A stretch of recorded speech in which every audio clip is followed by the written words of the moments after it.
I'm Sinéad Ní Gháirbhith. I'm from Ina in County Clare on the west coast of Ireland. I run the Cheese Press Cafe in Ennistymon in County Clare in Ireland, and I also do voluntary fundraising for Asral NGO for the last 12 years. Asral is a Mongolian charity set up by Panchen Ötrul Rinpoche, who is a Tibetan Lama that lives here in Ireland. To understand the importance of Asral NGO's work in Mongolia, first of all you need to understand the history of Mongolia. Mongolia is sandwiched between China and Russia, which is ironic really, because the Chinese were there until 1923, and then when the Chinese left, the Russians came in. The Mongolians would be traditionally a nomadic people, much like the Tibetans, and I suppose much like the Irish long ago, where you'd follow the feed for the animals, you'd go where the growth was. So they were all basically reliant on their animals. And when the Russians came in, then communes were set up to kind of make them reliant on the system, shall we say, and everyone getting fed and educated from the same government-run organisations basically, and kind of take away that independence almost. So we were a Soviet country, we were the socialist country, and then we made this big social change, and then overcoming all those transition from the Soviet country into the market-oriented country. This caused lots of problems. After this big change, we also had this disaster, natural disasters. We call it ZUD, Z-U-D. This is you are having lots of snow. Because of this lots of snow or no snow, animals will die. So after the ZUD we happened in the beginning of 2000, so many nomad families, they lost 50% or 50% of their livestock. So for them it was difficult to continue their life with this loss. So they were looking for a new life, new way of living in a country, from a countryside to cities, and that's how they started to move with the families. And then you can see that that's the big migration from the countryside to city, and that's how the small shanty towns in Newbie expanded so much for a very short time, because we are having all these nomads coming completely new life, having a completely new life in Newbie. Practically overnight, Mongolia fell into dire poverty. There was nothing, no services, no health, no food, nothing coming in, no money for the government to do anything. You had professors out in the street trying to sell cigarettes. So it's kind of unique in that sense that, like other countries that are poor, it comes gradually and different circumstances lead to it, but literally overnight Mongolia was left empty of any money. So they've been trying to get back on their feet since 91 basically.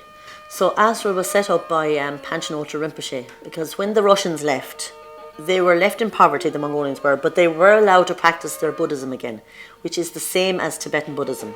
So the first thing they did was they turned to the Dalai Lama, and the Dalai Lama brought the Tibetan Lama, who lives in Cavan, with him, and he's asked him to take over with helping these people with regrowing their spirituality again, because they could once again practice it.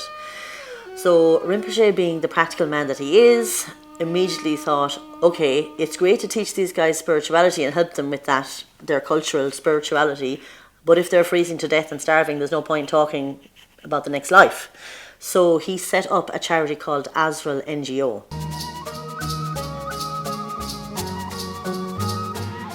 No Westerner over there calling the shots. It's run by Mongolians themselves. What they did was they built a centre in the middle of the shanty area, so that's where the charity is run from. And we got funding from that from the Dalai Lama and from the Irish government, which was great, because otherwise we'd still be fundraising to build a centre. But it's great to have a centre there that those women can work from. They go into work every day, and that's where all the different work that Asral does is run from. The main aim of Asral is to keep families together, because if you don't get the children of the single mothers into education, those children go on the streets and they become the breadwinners by begging. And once they're on the streets, it's very hard to get them off it again, because the family is suddenly completely reliant on the few pennies they get that day.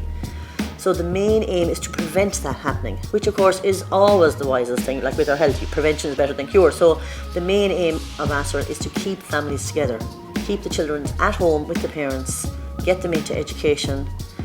I remember the first time I was in Mongolia what we did most of the days was we'd go walking into the shanty areas to visit particular families that, say, the social worker from Asral had identified as a family in need of help. So you'd go into their home, there'd be many questions asked, and you'd establish the different ways that Asral could help that family. Whether it was A, get the children into school, B, provide fuel, clothing, food, medicine, what were the mother's immediate needs, you know, did she have access to water, was she getting the income, there is certain small amount of income available from the government, was she getting that, was she safe in her home, because that's a big problem with single mothers in those areas. So I love the way that Asral is like, asks everything and then thinks about it and then sees what is ultimately the best way to really help this family. You can throw money at people, but that won't necessarily get them out of poverty. You know, you have to examine their situation and see ultimately what will really help that family. Of course, education, health, and then long term, where are you trying to get them to? So do you need to find them a job or whatever? So that's really important. It's like a holistic approach to getting people out of poverty. One of the areas that Asral works in is in Gajirt, which is about 30 kilometres northeast of the capital. The main thing we started there is an organic farming project. So that's training people in growing their own food. So a few different volunteers from Ireland went over, one specifically to teach them about polytunnel growing, which increases their growing season by 50%. So that's mad, they can grow twice as much food. It wouldn't be a tradition amongst them to grow food as such, so you're kind of overcoming that whole concept, because they would have grown food before just to feed their animals, and the reality is if they can grow their own food, tick, they're fed. But B, if they can grow surplus food, they can sell it for money to buy the other stuff like clothes and shoes and education and medicine. So that's a really important project, and I think everyone in the world gets the importance of being able to grow your own food if you have the land. One of the best things in Gajirt that we did was we got money from Irish Aid, and there's a kind of a boarding school, primary school there for people from Gajirt, and a lot of them would be nomadic children coming in or farmer children coming in, and they had the capacity to board and educate 123 people. And so because we got money from Irish Aid, they were able to extend that, and now it nearly takes over 200 people. So that's another 75 people in education and fed and clothed and looked after Monday to Friday. So that's massive, and that was thanks to Irish Aid, which is great. I'm happy to pay taxes for that kind of work.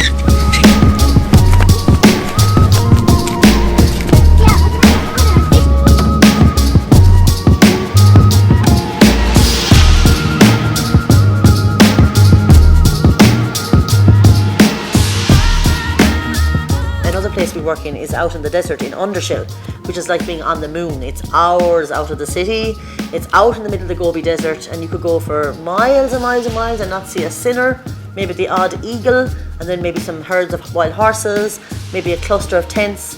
So there's this village out there that was a commune during Russian time that had everything, and then the Russians left and it had nothing. So the governor from there and one of the monks from there knew Rinpoche and asked him, can you please come and help us? So luckily there are great political leaders out there. They're great, they're farmers, they're herders, but they're thinking about the best for their village, like they're the true sense of what a politician should be, you know what I mean? They really want to work with Asral to see how they can improve the whole village. So, for example, one thing we did, there was a lot of illnesses and problems with different organs because of the high mineralization in the water that they were drinking in that village. So, Asral fundraised and got money to put a water filtration system in, and it improved the health of the whole village overnight. I mean, it's so simple and yet profound, the effect of that one project. You could be fundraising for years trying to help people individually, but if you don't get the basic health up. So the last time I was there, I met the doctor who's in that village, another great woman, and she was explaining the statistics and the reduction in all these diseases the people in the village had been having, and how they've all reduced because of that filtration system. So to help the women to generate income, to have a new skills, Asral initiated a project called Made in Mongolia. This is, I always so passionate about this project all the time. This is really very unique project because this is using the local skills and local resources, because we don't need to look for anything. We don't need all these expertise. You don't need the foreign, very expensive expertise or things like this. You just have to go to your traditional knowledge, how to make the felt, and then you can use the local sheep wool, how to make all these wonderful products. We can show, this is a kind of model to show the rest of the society that you can use the local knowledge and the resources. You can make an international product that can be really compete with the international market. You can also generate some income through this. If you look at all these different programs of Asral, it's really based on the well-knowing knowledge of the reality. You have to have this compassion, knowing the challenges and problems of the people you would like to help. Those are the people who are in very difficult situations, but at the same time you know the method how to tackle the problems because you know the reality. We have this experience.